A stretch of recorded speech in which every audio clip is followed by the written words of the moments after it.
Fix unusual activity has been detected from your device in ChatGPT. Quick fix. So hey everyone, welcome back to the channel. So in this video I'm going to show you how you can fix unusual activity has been detected from your device in ChatGPT. So first of all, you need to open a new browser tab and log into your ChatGPT account, and it will take you to this interface. And if you face this kind of problem, the unusual activity has been detected from your device, then you can just firstly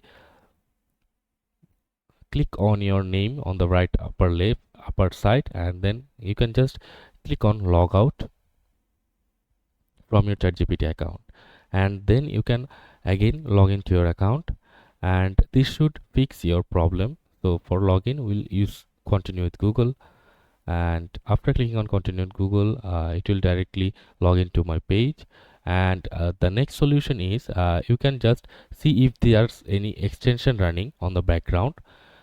Maybe that can cause this problem, so you can just remove the extension, or you can just force stop the extension, and then you can see the problem that occurs, like unusual activity has been detected from your device in ChatGPT has been solved. So that's it for this video guys. See you on the next one.